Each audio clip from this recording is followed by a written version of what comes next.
Have you ever wondered what your own voice would sound like after you're dead? Ben never asked that question. Not until the night he heard it.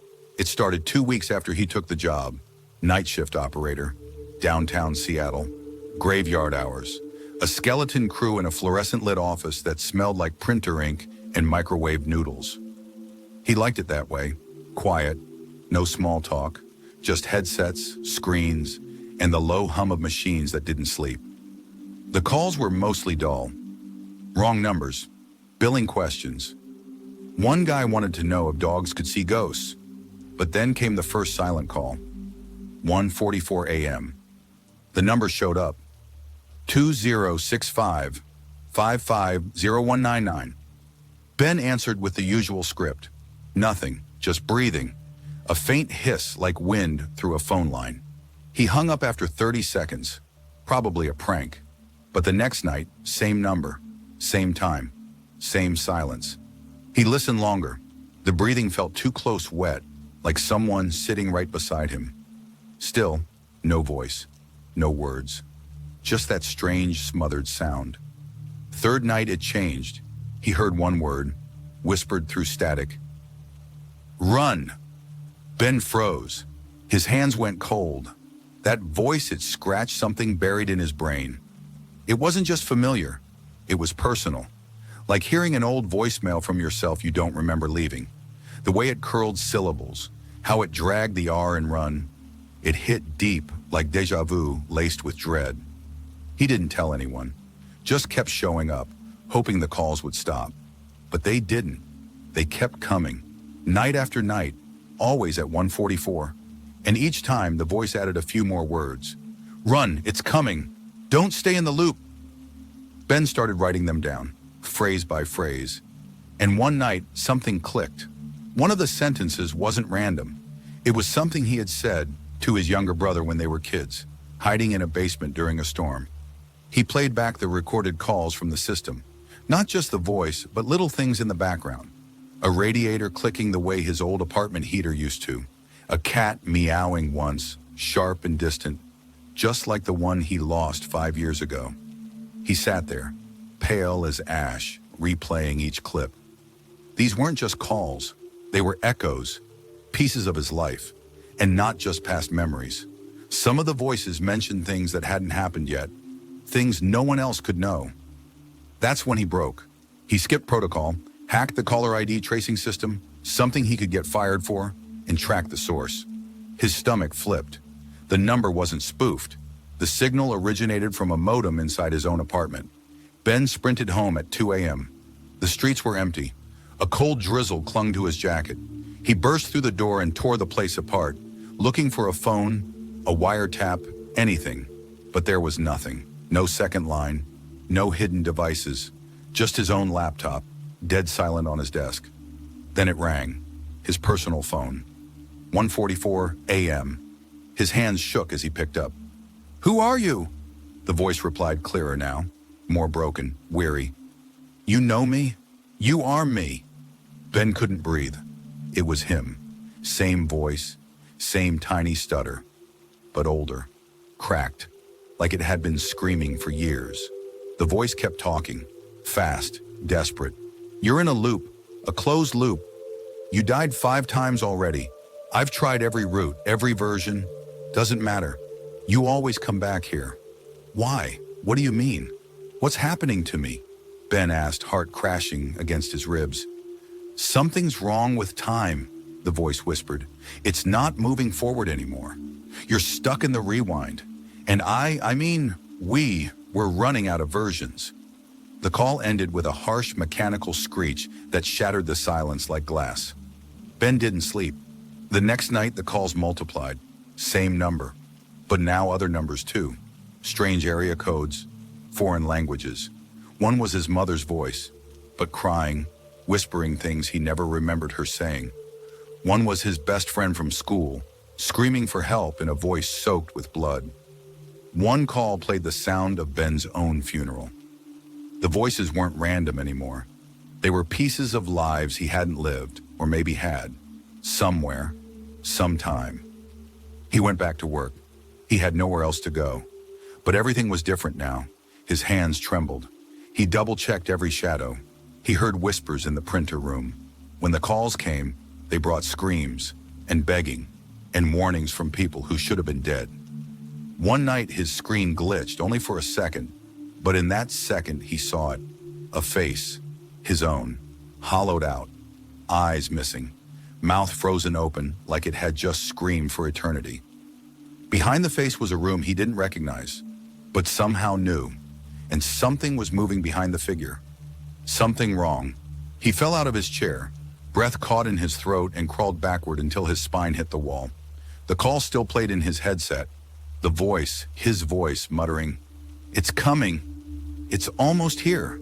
We're almost out of time." And just like that, the lights in the office flickered and died. The lights went out. All of them.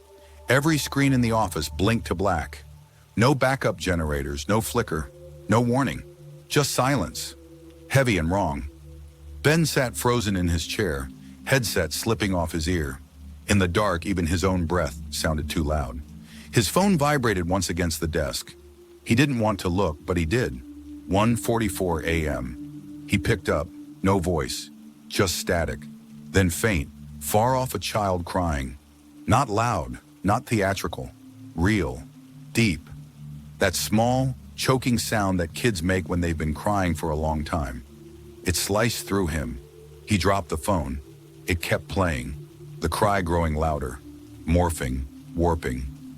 The child's voice became his own, not just crying, screaming, then whispering again. "You're not supposed to be here anymore." Ben backed away, his mind unraveling. He ran through the dead office, past frozen monitors and rows of empty chairs that somehow didn't feel empty. He slammed the elevator button. Nothing. So he ran for the stairs. As he hit the second floor, he heard it. Every phone on every desk started ringing at once, thousands of them, all with the same number. He kept running. Outside, the city looked off, quiet, no headlights, no people, just fog rolling through the street like smoke from a fire that hadn't happened yet. The streetlights buzzed but gave no real light. Ben reached his car. It wouldn't start. He turned around and there was someone in the back seat. Himself, older, ruined, blood on his shirt, face pale like he'd been pulled from a river. The reflection in the mirror showed no eyes, just sockets. The other Ben leaned forward and whispered, "You can't run from yourself." Ben screamed and bolted into the street. No traffic, no sound but his own footsteps. He kept moving until he couldn't breathe. Then he saw something up ahead, a payphone. It was ringing. He almost didn't pick it up, but he had to. This voice was different, younger, a version of him from high school, terrified. "Don't let it in. If it talks to you, it wins." Ben's legs buckled. He leaned against the booth, heart hammering. "What is it?" he whispered. The voice didn't answer, but someone else did, a voice deeper, older, like gravel tearing through static. "You know what I am. You made me." Suddenly, Ben understood. The loop wasn't just a glitch in time. It was punishment. Every call, every voice, every version of himself that had died, alone, scared, begging. They weren't accidents. They were consequences for something he hadn't remembered yet. But he would. The voice came again. "You opened the door, that night, in the woods. You asked to see beyond, so we showed you. And now, you belong to all your choices." Ben dropped the phone like it was burning him. His memories fractured open. That night, he was 19, lost in the forest with friends after a party. Dared to stay in the cabin, the book they found in the floorboards, the symbol carved into his arm. They laughed. He didn't. He said the words out loud, drunk and half joking.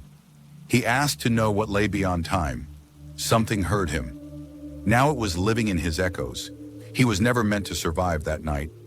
But somehow he had, and now time was trying to correct it. Every version of himself that died was one more reality trying to fix the error. The error was him. The sky above him cracked. No thunder, just a tearing sound, like paper. The stars blinked out, one by one. Reality itself was pulling apart. The fog around him pulsed, breathing. More voices came. Ben, help me, one sobbed. It was Avon, his childhood friend who went missing years ago. It's inside the mirror now, another screamed. It was his neighbor from 2 apartments ago. Don't answer again. Please don't. Click. His phone rang one last time. Ben answered. The voice was calm this time. Listen, you have one last chance. Ben swallowed. What do I do?